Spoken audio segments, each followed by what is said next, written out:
he wants to get it like 70 or 80% so he can make money, right? He's actually got a telltale sign that he doesn't even know he's got. I'm going to bring it up right now. If Dave looks in a locker, he takes his hat off, bounces around a little bit, walks away and goes, and walks over and gets on his cell phone.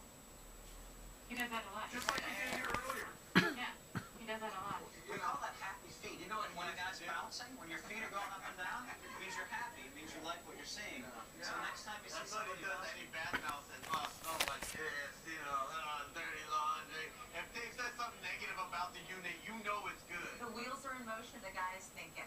well, I love watching you guys. I love when You like the animal when Dave says, "Oh boy, this locker's crap." I mean, I'm like, okay, there must be something there then. Quick question to you. Honestly, without being biased, out of all of us sitting here, including the host, Mr. Beers, who would be the best poker player sitting here?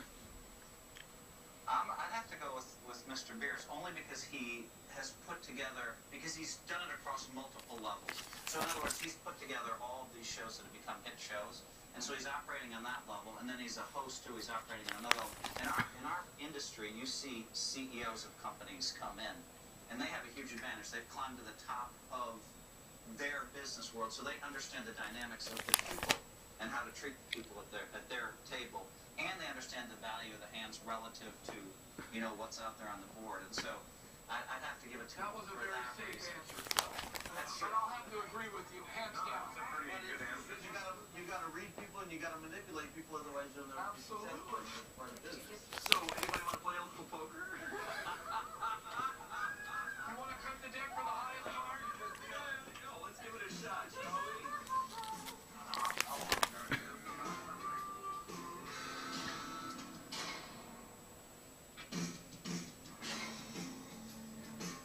One of the things that you guys do, I mean, every week the audience at home watches you, buy a great big locker and then go in there and kind of pick out a couple of important things and sell. But really, when it comes down to it, there's a lot of work involved here. Right. Those 10 by 10 lockers are, when they're filled. So what does it actually take to get through one of those lockers? People don't realize, when you get in there and you go through every box, you got to go through every little item in that box.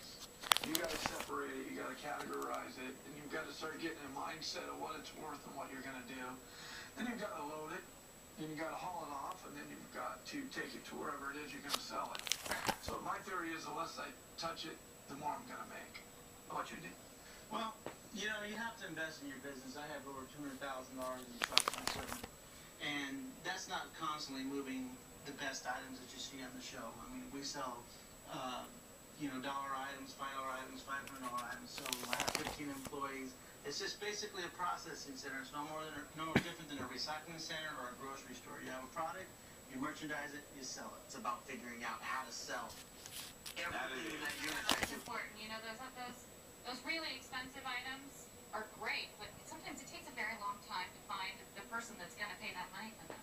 It's fun when I'm watching. I'm kind of unfazed by that. Oh, I can get $20 for that, 15 for that. But in essence, that's your Absolutely. bread and butter. That's what pays the bills. Well, and I think that's where a lot of people think this is an easy deal. It's easy to buy a locker. Say you buy it at a deeply discounted price. I think the misnomer here is you've only completed by buying the locker half of the circle. The other half is selling it.